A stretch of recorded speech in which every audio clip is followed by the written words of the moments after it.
পূর্ব বর্ধমানের জেলার ভাতার ব্লকের সাহেবগঞ্জ ১ নম্বর গ্রাম পঞ্চায়েতের স্বর্ণ চালিদা গ্রামে লক্ষ্মী এলো ঘরে কর্মসূচিকে ঘিরে দেখা গেল ব্যাপক উন্মাদনা। রাজ্য সরকারের জনমুখী প্রকল্পগুলির প্রচার ও সচেতনতার লক্ষ্যে আয়োজিত এই অনুষ্ঠানে মহিলাদের উপস্থিতি ছিল চোখে পড়ার মতো। অনুষ্ঠানে উপস্থিত ছিলেন ভাতারের বিধায়ক মানগোবিন্দ অধিকারী, সাহেবগঞ্জ ১ নম্বর গ্রাম পঞ্চায়েতের প্রধান রঞ্জিত মল্লিক, অঞ্চল সভাপতি রাজীব ভট্টাচার্য, যুবনেতা আকাশ চৌধুরী, উপপ্রধান, পঞ্চায়েত সমিতির সদস্য ও গ্রাম পঞ্চায়েতের অন্যান্য সদস্যরা। একসময় গ্রাম বাংলায় একসঙ্গে বসে সিনেমা দেখার যে ঐতিহ্য ছিল, সময়ের সঙ্গে তা অনেকটাই হারিয়ে গিয়েছিল। সেই পুরনো আবহ ফিরিয়ে আনতে প্রজেক্টরের মাধ্যমে রাজ্য সরকারের বিভিন্ন প্রকল্প, বিশেষ করে মহিলাদের জন্য চালু হওয়া একাধিক সুবিধা সিনেমার আকারে তুলে ধরা হয়।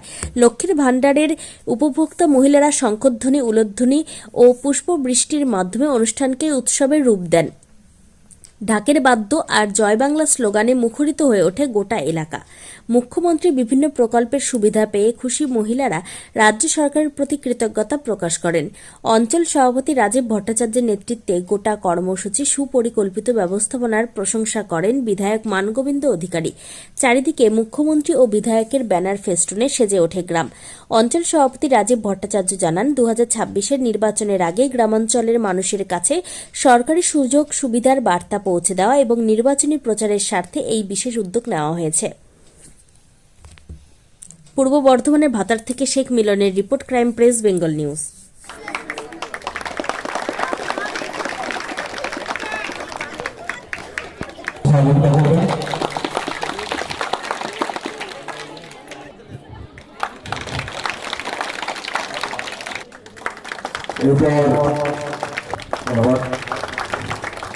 মায়েরা, বোনেরা, ভাইরা, দিদিরা, সকলকে জানাই আমার শুভেচ্ছা, বড়দের প্রণাম, ছোটদের ভালোবাসা। এখানে আছে পঞ্চায়েতের প্রধান, উপপ্রধান, পঞ্চায়েত সমিতির মেম্বার এবং আমাদের অঞ্চল প্রেসিডেন্ট। সবার আগে এখানে প্রথমেই স্মরণ করে নিতে হয় বাবলু ভট্টাচার্য এবং টোটন মালিক। বাবলু ভট্টাচার্য আজ মারা গেছে অনেকদিন। বাবলু ভট্টাচার্যকে স্মরণ না করলে এটা অন্যায় করা হবে, কেন এই গ্রামটা ছিল সিপিএমের আঁতুড়ঘর। বাবলু ভট্টাচার্য একমাত্র লোক যে এই গ্রামটাকে, সিপিএমের আঁতুড়ঘরটাকে তাড়িয়ে দিয়ে এখানে তৃণমূলের জোড়া ফুলটাকে ফুটিয়েছে। আমাদের এখানে যে দিদিকে আমি আগের মিটিং এসে বলে গিয়েছিলাম যে লক্ষ্মী ভাণ্ডার বাড়বে, শিডিউল কাস্ট, শিডিউল ট্রাইবদের জন্য ১৭০০ টাকা, ১৫০০ টাকা বেড়েছে, জাম কাস্টদের ১৫০০ টাকা হয়েছে, ১০০০ টাকা থেকে ৫০০ টাকা। কিন্তু শিডিউল কাস্ট, শিডিউল ট্রাইব এদের জন্য ১৭০০ টাকা, ১৫০০ আর ২০০, ওরা ১২০০ পেত, সেই ২০০ যোগ হয়েছে, মানে ১৭০০ টাকা শিডিউল কাস্ট, শিডিউল ট্রাইবরা পাবেন। আর এমনি জাম কাস্টরা ১৫০০ টাকা করে পাবেন। আমাদের দিদি যা কিছু উন্নয়ন করছে, যেমন সামনে আবার যেটা চলছে যে ভূমিহীনদের ১৫০০ টাকা করে দুবার দেবে। এখানে ভূমিহীনরা, যাদের ভূমি নেই, যাদের মানে ভূমি থাকলে তারা কৃষক বন্ধু পেত, সেই কৃষক বন্ধু না পাওয়ার জন্য তাদের ভূমিহীনদের জন্য ১৫০০ টাকা করে একটা করে দেওয়া হচ্ছে ভাতা, ১৫০০ টাকা করে। সেই ১৫০০ টাকা করে দুবার পাবে সেই ভূমিহীনরা। যুবসাথী পাবে, তারা ১৫০০ টাকা পাবে। আর বাংলার আবাস যোজনার বাড়ি, যারা দিদিকে বলা ফোন করেছিলেন, সেই বাংলা আবাস যোজনার বাড়ি সবারই, যারাই ফোন করেছেন তাদেরই নাম এসেছে। আপনারা দিদিকে বলাতে ফোন করে, আমি আগেই বলেছিলাম অনেকদিন আগে, দিদিকে বলে যারা ফোন করেছেন সেই নামটা এসেছে, কিন্তু এখন বাড়ির নামটা, টোটাল বাড়ির নামটা এখন আসেনি। এটা দিদিকে বলা ফোন করা বাড়ির লিস্ট, সেই লিস্ট অনুযায়ী তাদের টাকা ঢুকছে। এবং বাড়ি পেয়ে দয়া করে তারা যেন বাড়িটা করবেন, কেননা বাড়িটা না করলে পরে কিস্তি টাকা আর ঢুকবে না।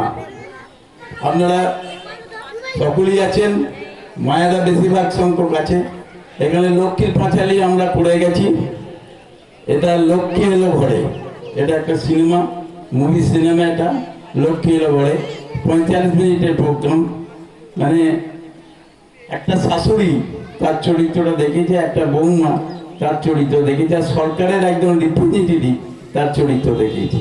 এখানে তিনজনের চরিত্র আপনারা বিচার করবেন। আমরা তো অনেকে মা, অনেকে শাশুড়ি, অনেকের বৌমা, আমরা দেখবেন, আমরা বিচার করবেন যে লক্ষ্মী এলো ঘরে সিনেমাটা কিভাবে হচ্ছে এবং কিভাবে চলছে। জয় হিন্দ, বন্দে মাতরম, তৃণমূল কংগ্রেস জিন্দাবাদ, মমতা ব্যানার্জি জিন্দাবাদ, অভিষেক ব্যানার্জি জিন্দাবাদ। মঞ্চে উপস্থিত আমাদের কাছের এবং প্রিয় মানুষ বিধায়ক মান গোবিন্দ অধিকারী মহাশয়কে সাহেবগঞ্জ অঞ্চল তৃণমূল কংগ্রেসের পক্ষ থেকে অসংখ্য ধন্যবাদ, কৃতজ্ঞতা এবং প্রণাম জানাই। মঞ্চে উপস্থিত আছেন আমাদের অঞ্চলের প্রধান থেকে শুরু করে পঞ্চায়েত সমিতির সদস্যা, এক্স প্রধান, আমাদের জয়দা, আমাদের উপস্থিত আছেন উপপ্রধান, সকলকে আমার স্বর্ণচন্দ্রা গ্রাম তৃণমূল কংগ্রেসের পক্ষ থেকে অসংখ্য ধন্যবাদ, কৃতজ্ঞতা এবং প্রণাম জানাচ্ছি।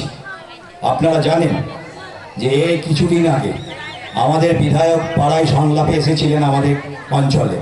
তখন বিধায়ক মহাশয় বলে গেছিলেন যে কিছুদিনের মধ্যেই দিদি আপনাদের কথা চিন্তা করেছেন এবং লক্ষ্মী ভাণ্ডার দেখবেন বাড়বে।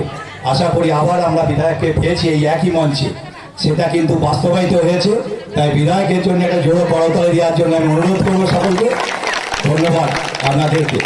আর বিশেষ কিছু বলবো না, আপনারা সকলেই ব্যস্ততার মধ্যে এখানে উপস্থিত হয়েছেন, অঞ্চল থেকে এসেছেন। অসংখ্য ধন্যবাদ, কৃতজ্ঞতা, সালাম এবং প্রণাম এবং জোহার জানাচ্ছি। আপনারা জানেন যে সামনেই আমাদের 2026-এর ইলেকশন। যতই করো কলকাঠি, আবার নবান্নে হাওয়াই ছুটি, এটা কিন্তু আপনারা মাথায় রাখবেন। যাই করুক না কেন, 26-এ আবার মমতা বন্দ্যোপাধ্যায় চতুর্থবার মুখ্যমন্ত্রী হয়ে আবার তিনি আসবেন, এই আশা রেখে সকলকে আবার আমার প্রণাম, শ্রদ্ধা, কৃতজ্ঞতা জানিয়ে আমার এই ছোট্ট বক্তব্য শেষ করলাম। ভালো থাকবেন, সুস্থ থাকবেন, নমস্কার।